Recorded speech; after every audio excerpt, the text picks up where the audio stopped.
পুরো দেশে আরো অন্য নামে এটি করা হয়েছে এবং আমাদের দেশে অবশেষে 2008 সনে অর্ডিন্যান্স জারি হয়। এর আগে তত্ত্বাবধায়ক সরকারের সময় এবং 2009 সনে এটা আইনি পরিণত হয়। এখন প্রেক্ষাপট ভিন্ন। এখন কিন্তু আমরা একটা নতুন বাংলাদেশ করতে যাচ্ছি। আমরা কিন্তু 5ই আগস্টে দ্বিতীয়বার স্বাধীনতা অর্জন করেছি। আমাদের প্রত্যাশা বেড়ে গেছে। এটা আমরা সবাই জানি যে আমরা একটা মুক্ত পরিবেশে আমরা এখন আছি। এই মুক্ত পরিবেশে প্রত্যাশা বেড়ে গেছে যে আমাদের আগের তথ্য অধিকার আইনে জনগণকে আরো কিছু দেওয়ার মতো সে আইনে কোনো পরিবর্তন করা যায় কিনা, এটাকে আরো ভালো করা যায় কিনা, সেই প্রত্যাশা মানুষের মধ্যে জেগেছে এবং সরকারও হয়তো এটা নিয়ে বিবেচনা করছে।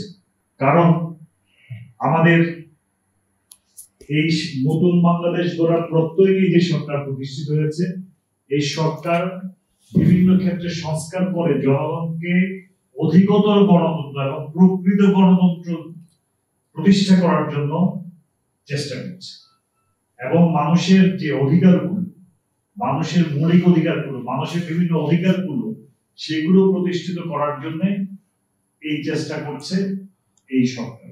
সেক্ষেত্রে সেই প্রেক্ষাপটে মানুষকে ক্ষমতায়ন করার জন্য, মানুষকে আরো বেশি সরকারি প্রতিষ্ঠানগুলোকে জবাবদিহিতার মধ্যে আনার জন্য সরকার তথ্য অধিকার আইনের মধ্যে পরিবর্তন বা সংশোধন করতেও পারে, যেটা জনগণের প্রত্যাশা হয়তো আমরা বিভিন্ন লেখালেখিতে দেখছি। আজকের গতকাল তো 28 সেপ্টেম্বর গিয়েছে, বন্ধের দিন ছিল, সরকারি বন্ধের দিন, সেজন্য আজকে আমরা পালন করছি। আজকে বিভিন্ন পত্রিকায় বা গতকালের পত্রিকায় আপনারা দেখবেন যে আমাদের বিভিন্ন ক্ষেত্রে বিশেষ করে টিআইবি এই ধরনের সুপারিশ করেছে। আমি এখানে একটি বিষয় বেশিক্ষণ দিব না, অনেকক্ষণ আপনারা শুনেছেন আইনের বিস্তারিত বিষয় আমাদের সিনিয়র তথ্য অফিসার জনাব বাপ্পির কাছ থেকে শুনেছেন। তো সেই বিষয়ে আমি বিস্তারিত বলবো না। আমি শুধু একটি কথা সবাইকে মনে করিয়ে দিতে চাই যে আমাদের এখানে সরকারি দপ্তরের লোকজনই আছেন, আমাদের গণমাধ্যমের একজন প্রতিনিধি এখানে এসেছেন, ওনাকে আমি কৃতজ্ঞতা জানাই আসার জন্য। সবার অবগতির জন্য বলছি যে তথ্য অধিকার আইন, এটা এই আইনই বলা আছে যে কাদের উপর এটা প্রযোজ্য। যাদের উপর প্রযোজ্য না তাদেরকে আইন পালন করার জন্য বাধ্য করা যাবে, মানে তাদেরকে তথ্য চাইলে সে দিতে বাধ্য। আপনি যদি কোনো পত্রিকা অফিসে তার তথ্য চান, উনি দিতে বাধ্য না, কারণ ওনার উপরে আইন প্রযোজ্য। আইন কাদের উপর প্রযোজ্য? সরকারি সকল দপ্তর, সাংবিধানিক প্রতিষ্ঠান, সংবিধিবদ্ধ প্রতিষ্ঠান, স্থানীয় সরকার প্রতিষ্ঠান, আধা সরকারি স্বায়ত্তশাসিত প্রতিষ্ঠানের উপরে আইন প্রযোজ্য। এর বাহিরে যদি সরকার মনে করে যে কারো উপর আইন প্রযোজ্য হবে, তাহলে তাদের উপর প্রযোজ্য। আরেকটি কথা বলা হয়েছে যে এনজিও যারা সরকারের সাহায্য নিয়ে চলে অথবা সরকারের সাথে চুক্তি করে সরকারের কাজ করে, তাদের উপরে আইন প্রযোজ্য। এর বাইরে কিন্তু নাই। আবার কিছু প্রতিষ্ঠানকে আইনের বাইরে রাখা হয়েছে, সরকারি প্রতিষ্ঠান যারা গোয়েন্দা দপ্তর, তাদের কাজ যেহেতু গোপনীয়, সেজন্য তাদের উপর এই আইন প্রযোজ্য না। তবে বলা হয়েছে দুর্নীতির প্রশ্ন যদি জড়িত থাকে তাহলে এই আইন প্রযোজ্য হবে এবং তাকে তথ্য দিতে হবে। আরেকটি বিষয় হচ্ছে তথ্য অধিকার আইনের সাথে এই ধরনের প্রতিষ্ঠান যাদের নাম বলেছি, যাদের উপরে আইন প্রযোজ্য, এই আইনকে বাস্তবায়ন করা এদের সকলের দায়িত্ব। কিন্তু তথ্য অধিকার আইন বাস্তবায়ন হচ্ছে কিনা, প্রতিপালন করা হচ্ছে কিনা, সেটি চূড়ান্ত কর্তৃপক্ষ হচ্ছে তথ্য কমিশন।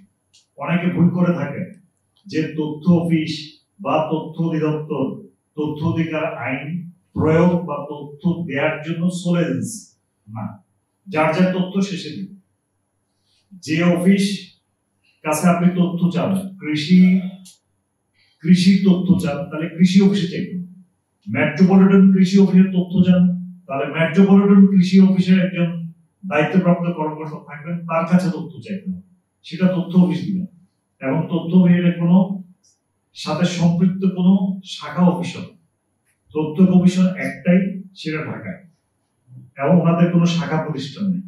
ওনারা সকল প্রতিষ্ঠানের উপর তার আইনকে প্রয়োগ করতে পারে, তার ক্ষমতাকে প্রয়োগ করতে পারে। সুতরাং অনেকে মনে করে যে তথ্য অফিস এই আইনটাকে প্রতিষ্ঠা করবে, এই আইনকে দেখভাল করবে, এটা আমাদের কোনো ক্ষমতা দেওয়া হয়নি, আমাদের কোনো দায়িত্ব দেওয়া হয়নি। আমাদের তথ্য মন্ত্রণালয় তথ্য কমিশনকে প্রয়োজনীয় সহযোগিতা প্রদান করে।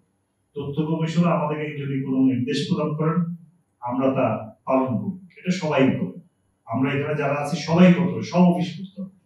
এবং আজকে তথ্য অধিকার, এই আন্তর্জাতিক তথ্য অধিকার দিবস উপলক্ষে বিভিন্ন জায়গায় বিভিন্ন প্রোগ্রাম হচ্ছে, জেলা প্রশাসন করছেন, আমরা এখানে করছি। আমরা মনে করি যে আমরা এই ক্ষুদ্র পরিমণ্ডলে যদি একটু সচেতনতা সৃষ্টি করাতে পারি তাহলে সেটাই আমাদের সফলতা। কারণ 2009 থেকে আইন করা হয়েছে, কিন্তু আমাদের এখন পর্যন্ত জনগণের মধ্যে এটা তেমন ভাবে মানে সম্প্রসারণ ঘটেনি। অনেকেই জানে না, অনেকে এটার বিষয়ে ওয়াকিফল না, অনেকে এটার ভালো দিকগুলো জানে না, যার ফলে এটা প্রয়োগ করে না।